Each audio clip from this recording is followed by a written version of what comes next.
Welcome in, everyone. Brett Elmore alongside the Mayor of the City of Jasper, Mayor David O'Mary. Mayor, always appreciate your time and good to see you. Absolutely, the same here. Yeah. Good to see you. The end of the year is coming up. The holidays are upon us, and I was when I was starting to make my notes for the interview, I was thinking about last year at this time. COVID, of course, really had an effect not only on our world, but right here in our hometown, and it had to affect our economy. Talk about the transition from COVID in 2020 and how the city may have rebounded in the 2021 year. Well, Brett, surprisingly, and I had a conversation earlier today with a person about that. With the advent of COVID in 2020, and we began to fret in a major way about the negative impact it would have on our city, and started making preparations, generally described as belt tightening if we need to be. As it turned out, 2020 ended up being one of the better years we've ever had. And some other municipalities had the same experience. People were forced to stay home. People started doing remodeling work. The big box stores sold a lot of remodeling merchandise, and we just ended up being shocked. So COVID really didn't have, from an economic standpoint here at the City of Jasper, have a negative impact. Now, we move on to 2021, and we looked at, we said, you know, we did that well in 2020, what will 2021 hold? And as it turns out, and we'll be talking about this, I won't disclose the numbers today because I haven't told the council. I will next week, and if sometime you want to talk about that. But 2021 has turned out to be the best year in the city's 143-year history. Wow. It's just shocking how well the city has done. I mean, we've run the city, I think, in a superb fashion. We've taken care of, I think, everything that needs to be taken care of, and what we're going to add to our reserves or something. And you'll agree when you see the number. So 2021 has been a great year, and then you begin to think about, well, what I do in 2022. That's right. So, like after you win a national championship, how do you repeat? Yeah, what's next? What's next for you? Well, I have to say, 2021 for this city, not for this mayor, was a national championship, if you want to make that analogy. Yeah, absolutely. Well, so a great 2021, and I'm sure we'll be seeing the numbers soon. But already the city in great shape, which kind of leads me to the next topic. Was November 9th, you introduced kind of a sales tax increase, 9 to 9.5%. I believe that passed maybe a week later. And normally when you hear of a sales tax increase, you hear a lot of people complain. But with this, personally, I didn't see a lot of complaints because I believe that the people and the residents of the city of Jasper, they can look around and see progress, and people don't mind paying for progress. And that 9 to 9.5% is really going to affect what happens in our future with your 4-point plan, which we'll talk about in a minute. But talk about that increase and how you came to that. Well, I like that question. How did I come to it? I started back in the summer thinking we've been here just over 5 years, and financially the city is in the best condition it's ever been in. We've taken care of a lot of things, and I started thinking about, well, where to from here, and what do we need to do for the people of this city. And it's so important, and some people never gain sight of this. You run your city for the taxpayers. You don't run it for the elected officials. You don't run it for the employees. You run your city for the taxpayers of the city. And what do we need to do? And here are the things that I started looking at. I have a little place out in the country, and I spent some time on my tractor, and it's a good time to think for me and figure out what I need to do. And so I tell them I've made my Kubota notes for the future. I use Kubota tractors. And so here's what I came up with. We'll talk about the 4-point plan in just a little bit. But I said, how do we make this 4-point plan real? And what I knew after I put the 4-point plan together, it's probably going to cost somewhere around $25 million. Our reserves will crest over $14 million this year with this great year we have. Obviously, $14 million will not cover $25 million. Sure. And I thought about this for some time, and looking at what other municipalities are charging in the way of sales tax, and the cities that we put on our list, probably the most common number you'd see would be 10%. And I've always been an advocate of not borrowing money to leave something for our grandchildren to pay. And let's face it, most sales tax increases are put in place to shore up some inefficiency, some ineptness, that sort of thing. Nothing of the sort here. Our general operation of this city, rock solid.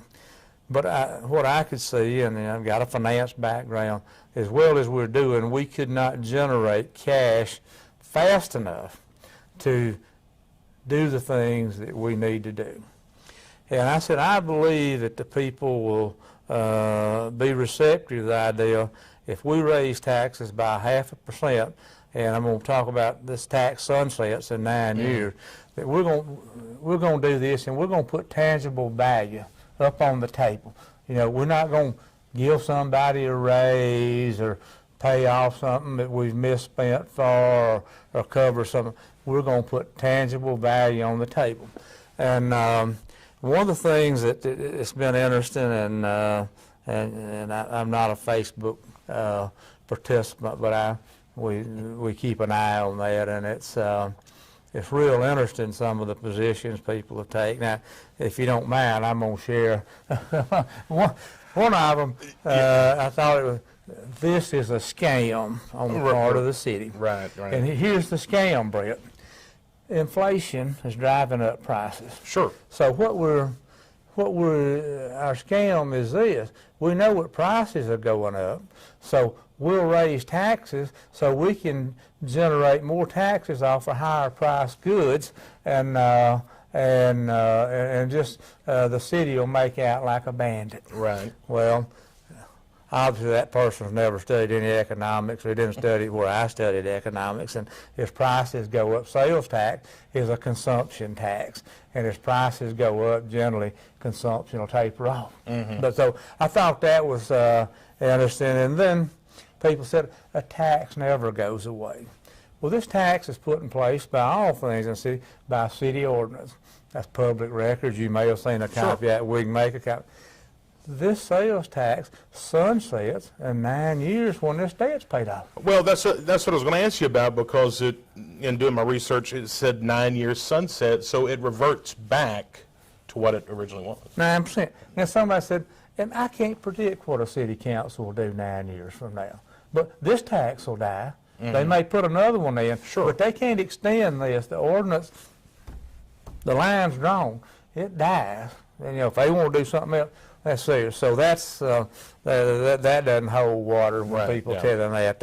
That's just what the law is. So anyway, I felt like people would be receptive to the idea, and we get in a 4-point plan, to have tangible value put up on the table. This money pays for that penny for penny.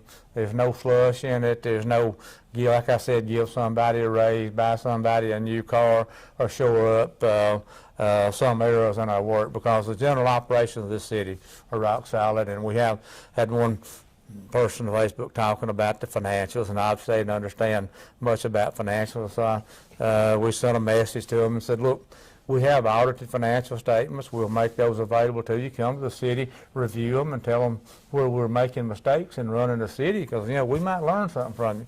Right. They have yet to make their appointment to look at the financials. To me, the city's in very good shape, obviously, financially. It's sort of like, I guess, in layman's terms, just getting a little money to make an addition to your home to create better value, because your 4-point plan creates a lot of value for this city. Yeah, it's Jasper investing in Jasper. Right, We're investing ourselves. Yeah, absolutely. It'd be like you putting money in your savings account, Brett. Sure. It's very similar to that. Right. The 4-point plan is something you've worked on for a while now, and probably spent a lot of Kubota time on this. Let's hit on each of the four, and let's start with development and construction of a new sports complex. I'm a big sports guy. I see a lot of communities. Brian and I were talking about it at the station not too long ago. Cities like Annis and Gadsden getting, the contract for the High School Athletic Association's baseball and softball because of their city complex. So nice, Travel ball's very big now. College tournaments will travel to cities to participate. This sports complex, I think, is going to be not only very nice, but it'll put us in line with some of the other cities who have this, and this is what, $10 to $12 million. Well, we think maybe up to $14 million, Brett.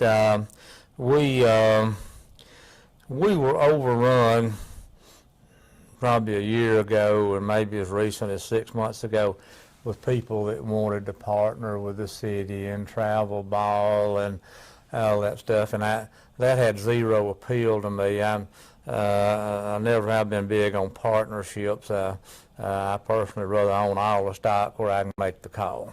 Right. And this 4-point plan, there's one want and there's three needs. The want is a sportsplex. And this sportsplex, what I did, and had a couple of council members that I didn't communicate well, I don't think. I went to an engineering firm and said, if we had $14 million to spend on a sportsplex, and I'll tell you the location, we don't have to buy land, what could we probably get for our money? So what the engineering firm did is they just mapped out something, fields and 450 parking spaces, and what they told me is, if you did all this, you'd probably burn through close to $14 million. Right. Well, as I rolled that out, I had two council members, well, we want to change it. And so I said, I'm not drawing your sportsplex for you. I'm just showing you what $14 million might buy. Right. Had a very, very difficult time in communicating that, but we finally got there. This facility will be owned by the city. It'll be operated by the city, and we will not have to have a single travel ball game if we don't want one. Yeah. Some of these things are built on the idea that we're going to pay for this with travel ball. Ours is going to be paid for. Yeah, we'll have some travel ball. There's no question about absolutely. it. But the thing about it, and I don't want this to sound dictatorial, but we'll do it on our terms. You're not going to come to town and beat me down on the price of using our field. And first and foremost, the young people of this city are going to have access to these fields. That's what it's about. Yeah. So I'm talking about running the city for the people, and they'll have first call. And if we've got a little league ball game that needs to take place, it'll take priority over travel ball, because we're going to take care of Jasper folks first. Yeah. So So we'll talk about the location if you don't care. yeah, the location, Industrial Boulevard. Industrial Boulevard, Charles Bishop Drive, tees in there, the city industrial board.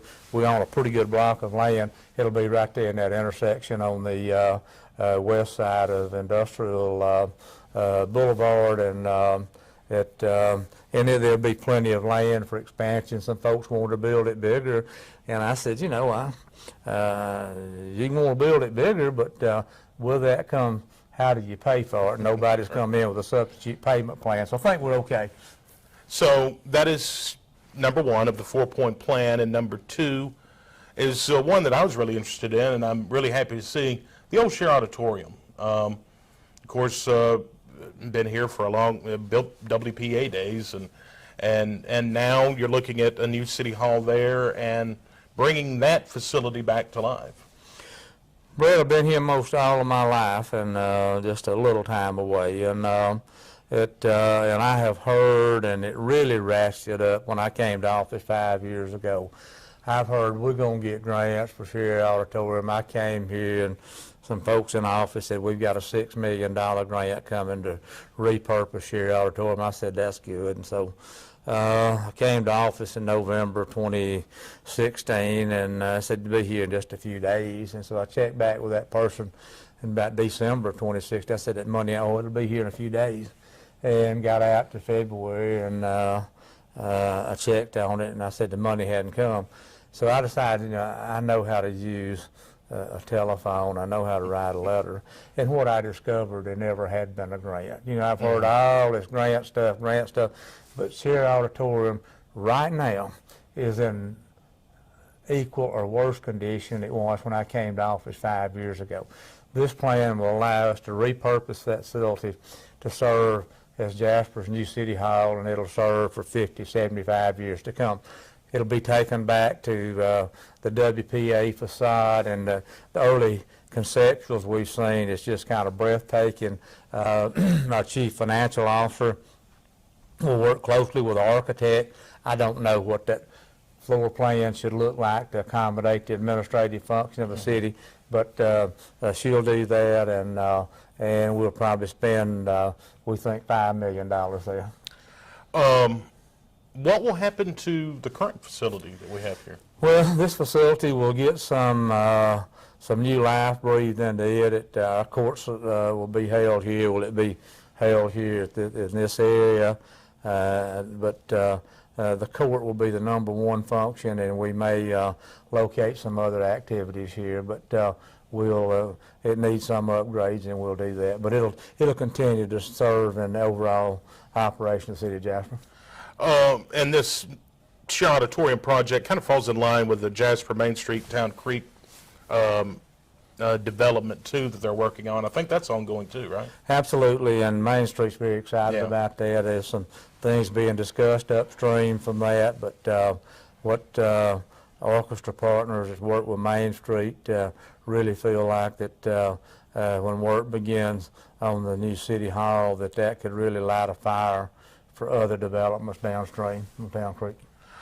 One area, and this is point number 3, one area that we've already seen a lot of progress made is the infrastructure and paving, especially paving. You look around, you see a lot of paving projects since you came into office, but another $5 million to really put back into the infrastructure here.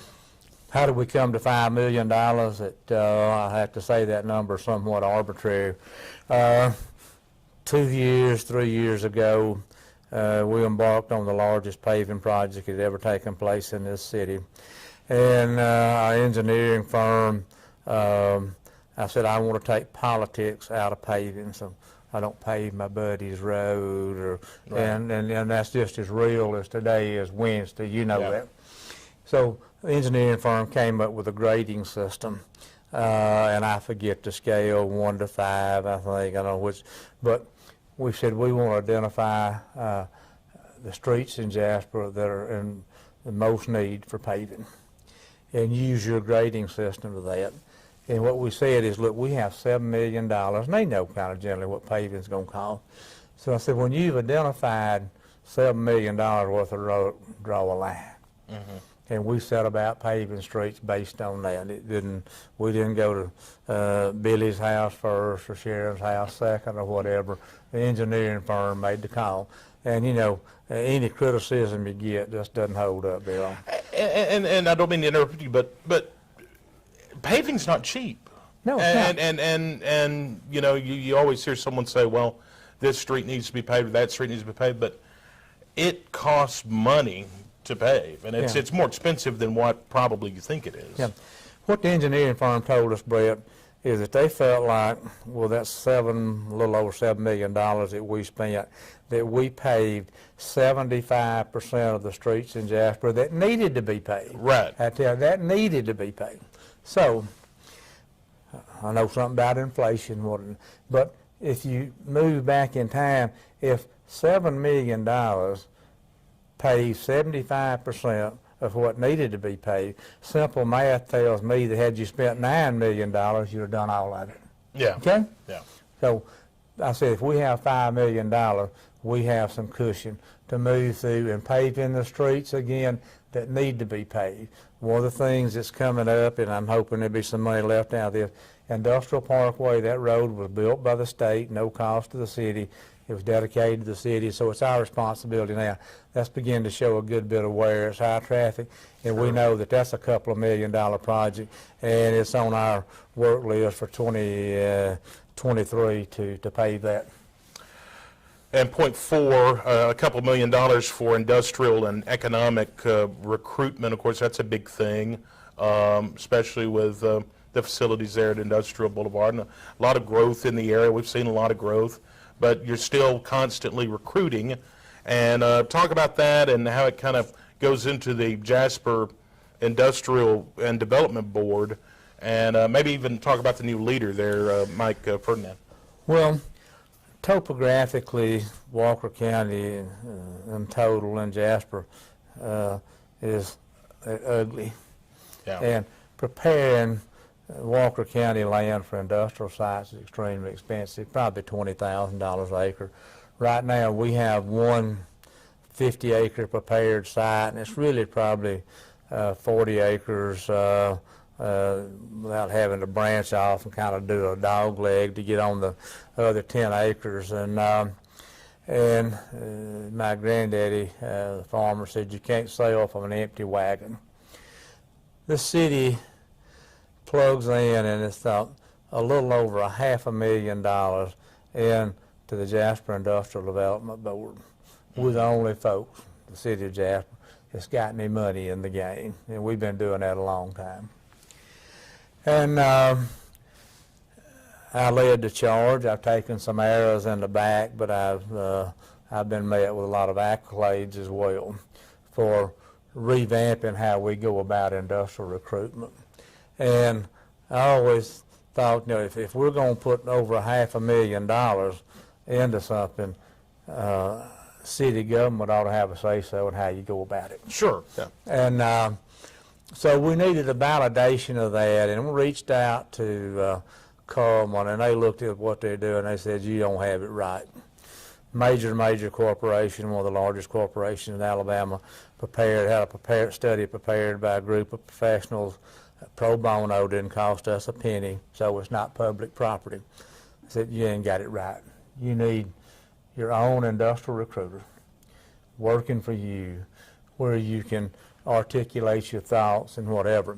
And our Industrial Development Board, they probably have a little over $1 million now in their checking account, but to prepare another 50-acre site would probably cost $1 million or so. Do we need another 50-acre? Do we need 225s? I don't know. Right. But having your own industrial recruiter to help make that decision, that sort of thing. So I said we would reserve at the city level $2 million, and the Industrial Development Board can come upstream to the City Council and make a request to draw on this money, present their hand what they're doing. Then that way you've had the benefit of the Industrial Development Board's thinking, and you have the benefit of the council, and you don't have somebody that's spinning out of control or some spendthrift or whatever. And I think you greatly increase the chances of having a good decision made on how we spend the money. Well, that's a 4-point plan.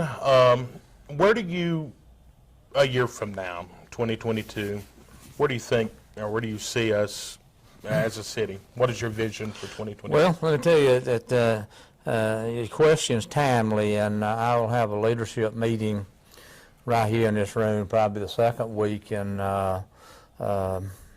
December. And we have some pretty big fish to get in the frying pan here, and we'll do that, and managing those things. But you don't want to get so much on your plate that you're overwhelmed and you make mistakes. So I said, what do we do from here? So from where I'm at, our focus is going to be really tightening our belt and running this city and talking about how we get better as an organization. How does Supervisor A or Supervisor B or Department Head A or B, how do you get better at what you do? How do you bring your staff along? We want people that want to work for Jasper. You know, we have some people who want to go to Coleman, whatever. And I tell folks, look, if life's too short to be unhappy, if you want to go to Coleman, if you've got a good track record, I'll write you a recommendation letter. You ought to move on. You know, the 2020 census says we've got 336 million people living in this country. We'll find somebody to work for the. So move along. Let's get somebody who wants to work for Jasper. So we're going to take care of these projects, keep our hands full, and we're going to focus on making a better Jasper from a human resource standpoint, getting better as a mayor, getting better as a chief financial officer, getting better as running the fire department. And that's going to be our focus over the next 12 to 18 months. That sounds great. Mayor, anything else you want to add before we close? Well, I'm just excited about Jasper, Brett. Sure. We're on so many people's radar screen. We're getting requests for information on industrial projects over on the retail scene. Probably not a week goes by somebody doesn't make an inquiry.